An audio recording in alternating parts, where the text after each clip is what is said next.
दोस्तों बहुत बहुत स्वागत है आप सभी का एक बार फिर से। जी हाँ दोस्तों, आज पूरे दिन की कई महत्वपूर्ण और बड़ी खबरें निकलकर सामने आ रही हैं। जानेंगे सभी खबरों को विस्तार से। तो दोस्तों, खबरों में आगे बढ़ने से पहले वीडियो को एक प्यार भरा लाइक जरूर कर दें और ताजा खबरों को जानने के लिए चैनल को सब्सक्राइब भी जरूर कर लें। तो देखते हैं पहली बड़ी खबर क्या निकल कर आ रही है। दोस्तों, आज की पहली बड़ी खबर निकल कर आ रही है पश्चिम बंगाल से। जी आपको बता दें, जिसमें अमित शाह ने कहा जैसे ही कोविड-19 के टीकाकरण की प्रक्रिया खत्म होती है, सीएए के तहत नागरिकता देने की प्रक्रिया शुरू हो जाएगी। जी आपको बता दें कि केंद्रीय गृह मंत्री अमित शाह ने बृहस्पतिवार को कहा कि पश्चिम बंगाल में मातुआ समुदाय सहित सीएए के तहत शरणार्थियों को भारतीय नागरिकता देने की प्रक्रिया एक बार कोविड-19 का टीकाकरण समाप्त होने के बाद शुरू हो जाएगा। उन्होंने विपक्ष पर अल्पसंख्यक समुदाय को संशोधित नागरिकता कानून पर गुमराह करने का आरोप लगाते हुए कहा कि इसे लागू किए जाने से भारतीय अल्पसंख्यकों की नागरिकता पर कोई असर नहीं पड़ेगा। शाह ने कहा कि मोदी सरकार ने 2018 में वादा किया था कि वह नया नागरिकता कानून लाएगी और 2019 में भाजपा के सत्ता में आते ही वादे को पूरा किया गया। उन्होंने कहा कि 2020 में कोविड-19 महामारी के कारण इसे लागू नहीं किया जा सका। उन्होंने कहा, ममता दीदी ने कहा कि हमने गलत वादा किया। उन्होंने सीएए का विरोध करना शुरू कर दिया और कहती हैं कि वह इसे कभी लागू नहीं होने देंगी। भाजपा अपने वादे हमेशा पूरे करती है। हम इस कानून को लेकर आए हैं और शरणार्थियों को नागरिकता मिलेगी। और दोस्तों, मैं अगली बड़ी खबर बता दें कि संसद में पीएम मोदी के भावुक भाषण पर शशि थरूर का तंज, कहा कलात्मक प्रस्तुति थी। जी हां, आपको बता दें कि प्रधानमंत्री नरेंद्र मोदी ने जिस तरह से राज्यसभा में विपक्ष के नेता गुलाम नबी आजाद के कार्यकाल के पूरा होने से पहले उनके विदाई को लेकर भावुक बातें कही, उसे कांग्रेस नेता शशि थरूर ने कलात्मक रूप से तैयार किया गया प्रदर्शन करार दिया है। बता दें कि मंगलवार को प्रधानमंत्री मोदी राज्यसभा में उस वक्त भावुक हो गए जब वे कांग्रेस के वरिष्ठ नेता गुलाम नबी आजाद के साथ अपने अनुभव को साझा कर रहे थे। पूर्व उपराष्ट्रपति हामिद अंसारी की किताब के बारे में चर्चा के दौरान शशि थरूर ने पीएम मोदी के भावुक भाषण को कलात्मक रूप से तैयार किया गया प्रदर्शन बताया। शशि थरूर ने कहा कि जिस तरह से राकेश टिकैत भावुक हुए थे, उसी के जवाब में प्रधानमंत्री ने यह बताया कि उनके पास भी आंसू है। शशि थरूर ने राकेश टिकैत का जिक्र इसलिए किया क्योंकि जब 26 जनवरी को ट्रैक्टर परेड के दौरान हिंसा हुई, उसके बाद प्रशासन ने किसान आंदोलन के खिलाफ सख्त रुख अख्तियार किया था, जिसके बाद राकेश टिकैत अपनी बात कहते हुए रो पड़े थे। राकेश टिकैत के रोने के बड़ी संख्या में किसान एक बार फिर से उनके समर्थन में खड़े हो गए और कृषि कानूनों की वापसी की मांग करने लगे। और दोस्तों, अगली बड़ी खबर निकल कर आ रही है, जिसमें पूर्व पीएम एचडी देवगौड़ा ने कहा देश को गुलाम नबी आजाद की राजनीतिक बुद्धिमत्ता और प्रतिबद्धता की जरूरत।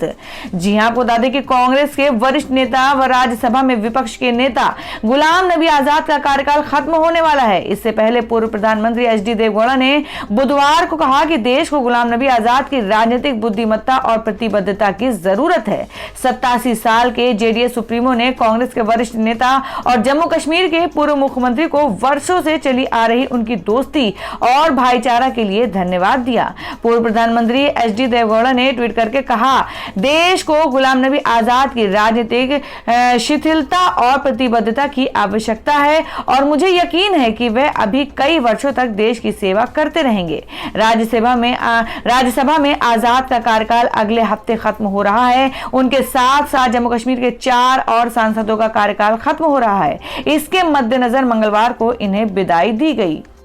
और दोस्तों, में अगली बड़ी खबर निकल कर आ रही है। आपको बता दें कि दीप सिद्धू ने पुलिस पूछताछ में किया खुलासा, कहा अचानक तय नहीं हुआ था लाल किले और आरटीओ के लिए ट्रैक्टर मार्च। जी हम बात कर रहे हैं कि 26 जनवरी के दिन किसान ट्रैक्टर रैली के दौरान भड़की हिंसा के आरोपी दीप सिद्धू ने पुलिस को बताया कि वह हिंसा के बाद इसलिए छुप गया था क्योंकि उसकी जान को खतरा था।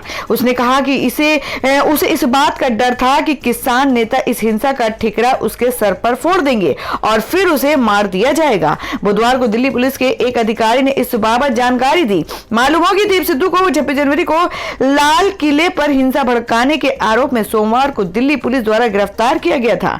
अधिकारी ने कहा कि सिद्धू ने यह भी कहा है कि लाल किले और आईटीओ के लिए ट्रैक्टर मार्च अचानक तय नहीं हुआ था। उन्होंने कहा कि गणतंत्र दिवस की रैली में 15 दिन पहले पंजाब और सिंघू बॉर्डर पर किसान नेता किसानों को बता रहे थे कि वे नई दिल्ली, संसद, इंडिया गेट और लाल किले के लिए अपनी ट्रैक्टर रैली भी निकालेंगे। इस पर पुलिस का कहना है कि वह सिद्धू के आरोपों की जांच करेगी।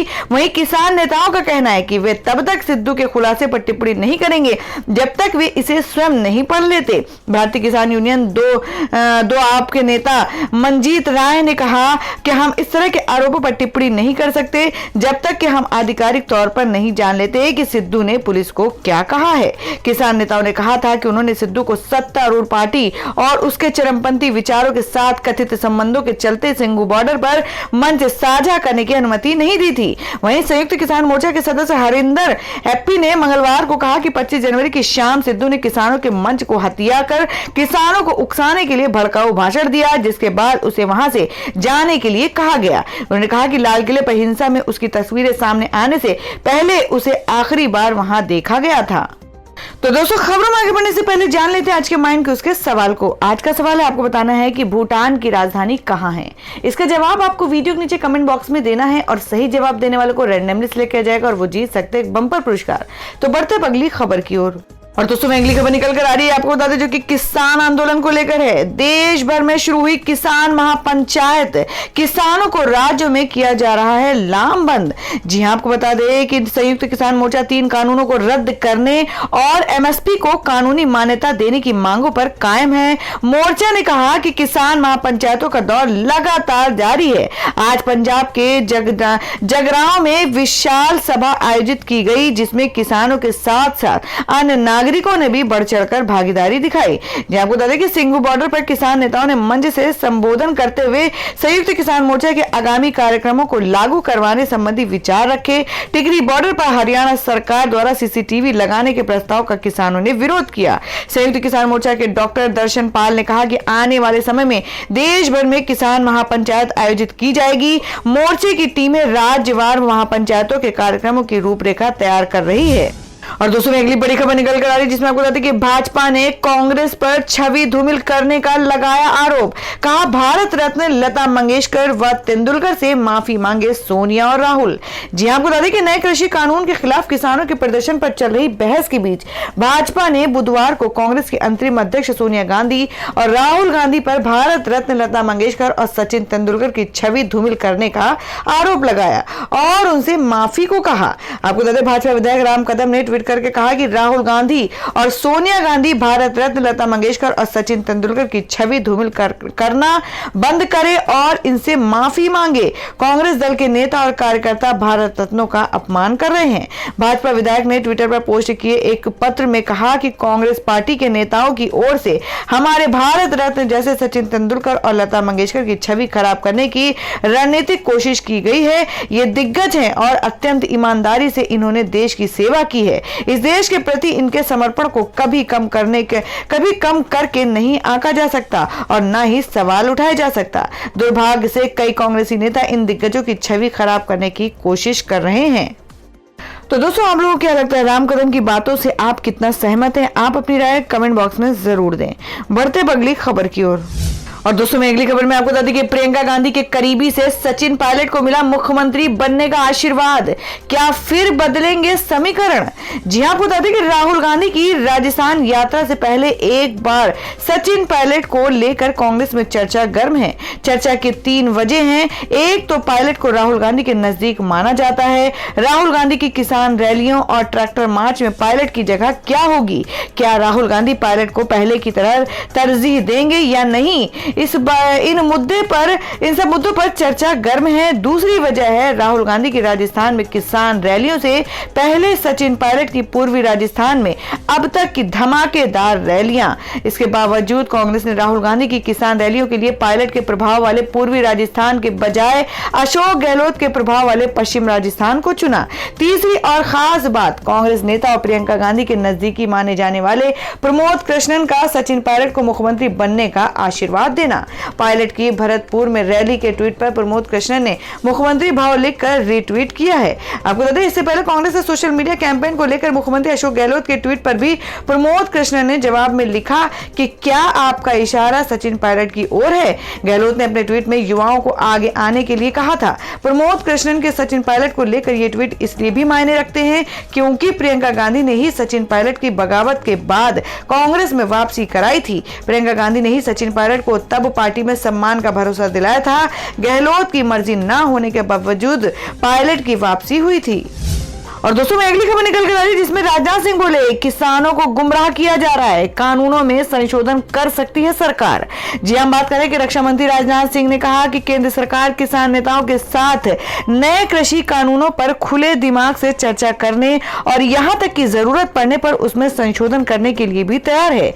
सिंह ने गुरुवार को मध्य प्रदेश में 57,000 से अधिक जल संरचनाओं के ऑनलाइन उद्घाटन समारोह को संबोधित करते हुए कहा कि पिछले साल लाए गए नए कृषि कानूनों का उद्देश्य किसानों की आय को दोगुना करना है। रक्षा मंत्री ने कहा कृषि कानूनों पर हम खुलकर बात करने और जरूरत पड़ी तो उसमें संशोधनों के लिए भी तैयार हैं। हमारी सरकार के निर्णयों के चलते आम किसान में एक नया आत्मविश्वास पैदा हो रहा है। कोरोना संकट के दौरान इस आत्मविश्वास के चलते ही देश के किसानों ने रिकॉर्ड उत्पादन किया है। उन्होंने कहा कि प्रधानमंत्री नरेंद्र मोदी ने 2017 में ही वर्ष 2022 तक किसान की आय को दोगुनी करने का संकल्प लिया था। इस दृष्टि से पिछले साल संसद में 3 कृषि कानून पारित किए गए। इन कानूनों का निर्माण देश के आम किसानों को अपनी फसल का वाजिब मूल्य दिलाने और अपनी फसल को कहीं भी बेचने की आजादी देने के लिए किया गया। और दोस्तों मैं अगली खबर निकल कर आ रही जिसमें आपको बता दें कि आम आदमी पार्टी की मांग, कहा चमोली आपदा पीड़ितों को 25-25 लाख मुआवजा दे केंद्र और राज्य सरकार। जी हम बात कर रहे हैं कि आम आदमी पार्टी के नेता और राज्यसभा सांसद संजय सिंह ने उत्तराखंड के चमोली में आई प्राकृतिक आपदा को लेकर मुआवजे की मांग की है।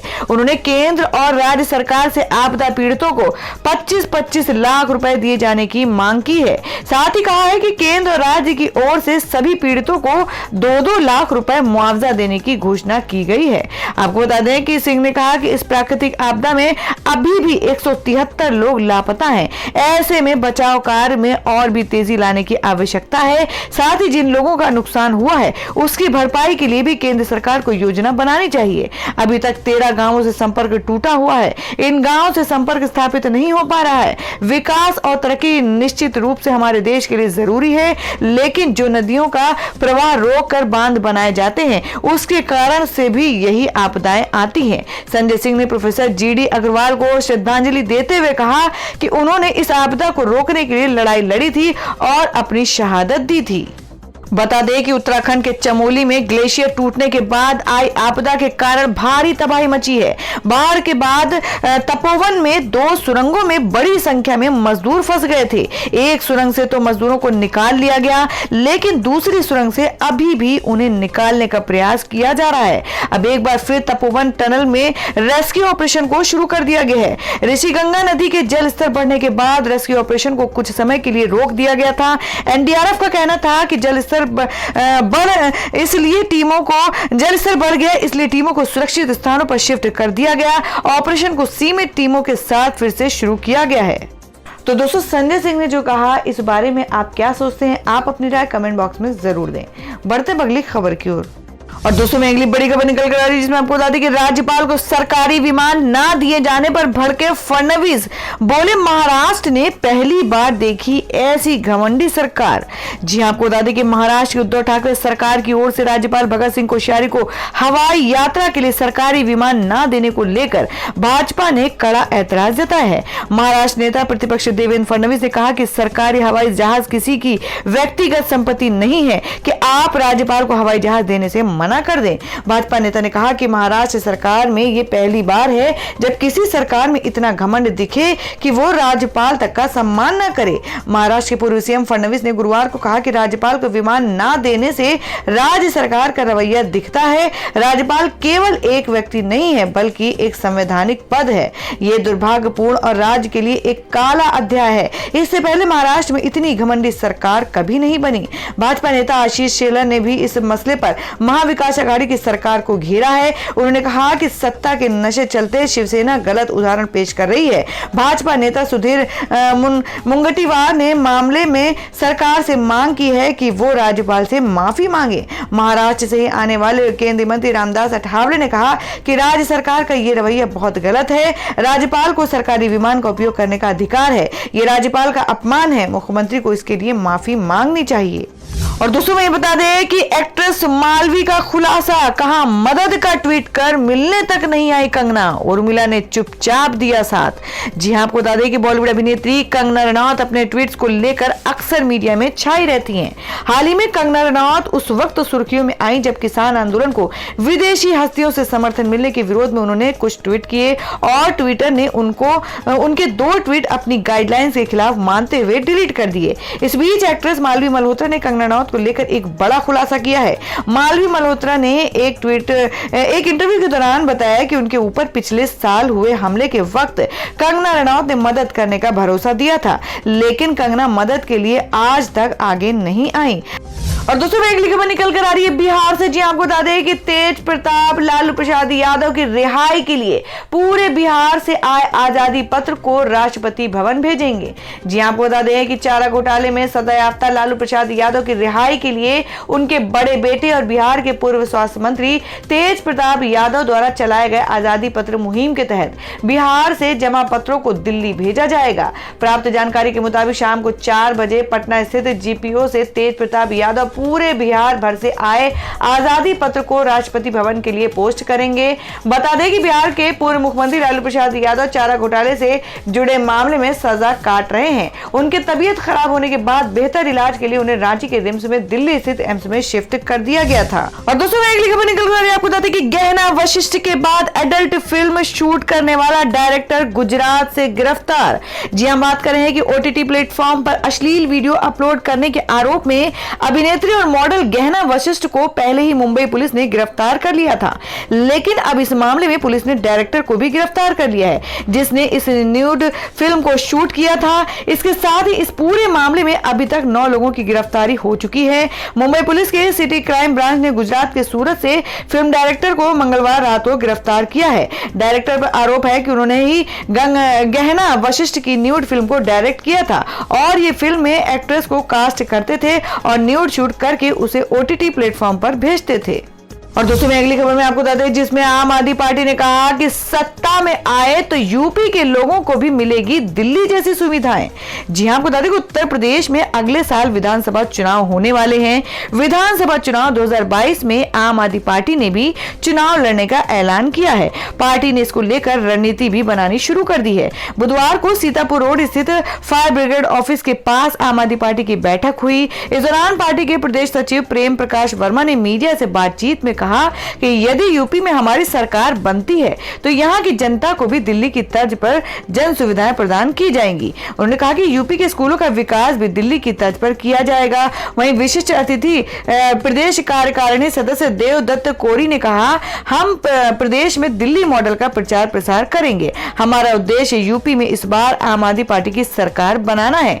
तो अगली खबर आ रही बिहार से। जी आपको बता दें जिसमें पीएम मोदी से मुलाकात के बाद बोले नीतीश कुमार, कहा कृषि कानूनों का मकसद किसानों को फायदा पहुंचाना, जल्द होगा समाधान। जी आपको बता दें कि बिहार के मुख्यमंत्री नीतीश कुमार ने गुरुवार को दिल्ली में प्रधानमंत्री नरेंद्र मोदी से मुलाकात की। पीएम मोदी से मुलाकात के बाद इसके बाद नीतीश कुमार ने कहा कि कृषि कानून पर बातचीत हो रही है, आज नहीं तो कल उसका समाधान निकल जाएगा। नए कृषि कानून किसानों के हित के लिए है, वे किसानों के खिलाफ नहीं है। पीएम से मुलाकात के बाद संवाददाताओं से मुख्यमंत्री ने कहा कि उनकी पार्टी इस मुद्दे पर सरकार के साथ है और केंद्र ने तीनों कानूनों के खिलाफ आंदोलन कर रही है। किसान यूनियनों के साथ बातचीत करने का सही रास्ता अपनाया है। पिछले साल नवंबर में उनकी सरकार के सत्ता संभालने के बाद मोदी के साथ कुमार की ये पहली मुलाकात थी। और दोस्तों अगली खबर में जान लेते क्या है देश भर मौसम के ताजा हालात। जी आपको बता दें कि यूपी, दिल्ली और पंजाब में दिन का तापमान बढ़ने से ठंड से राहत, इन राज्यों में बारिश के आसार। जी हम बात कर रहे हैं कि देश के कई हिस्सों में मौसम में एक बार फिर बदलाव नजर आ रहा है। उत्तरी हिमालयी क्षेत्रों में एक बार फिर पश्चिमी विक्षोभ सक्रिय हो चुका है, जिसके कारण देश के कई क्षेत्रों में बारिश हो सकती है। भारतीय मौसम विभाग की माने तो पश्चिमी विक्षोभ के कारण जम्मू कश्मीर से लेकर हिमाचल प्रदेश और उत्तराखंड के कई इलाकों में बर्फबारी और बारिश होने के आसार नजर आ रहे हैं। यूपी, दिल्ली और पंजाब में दिन का तापमान बढ़ने से ठंड से राहत मिली है। अगले 24 घंटे के दौरान हिमाचल प्रदेश, उत्तराखंड और कश्मीर में बारिश के आसार हैं। वहीं कश्मीर में ठंड का दौर जारी है। घाटी के कई हिस्सों में न्यूनतम तापमान में गिरावट दर्ज की गई है। कश्मीर घाटी में अधिकतर हिस्सों में तापमान में गिरावट के बीच ठंड का दौर जारी है। मौसम विभाग ने अगले कुछ दिनों में मौसम शुष्क लेकिन थोड़ा ठंडा रहने का अनुमान जताया है। तो दोस्तों ये थी अब तक की सभी बड़ी खबरों की अपडेट्स। टुडे ब्रेकिंग न्यूज और लेटेस्ट खबरों को देखने के लिए हमारे चैनल को सब्सक्राइब जरूर कर लें, वीडियो को लाइक और शेयर भी जरूर कर दें अपने दोस्तों और रिलेटिव्स के साथ। तो दोस्तों फिर मिलेंगे काम की खबरों और सरकारी योजनाओं की एक और नई वीडियो के साथ। तब तक के लिए धन्यवाद दोस्तों।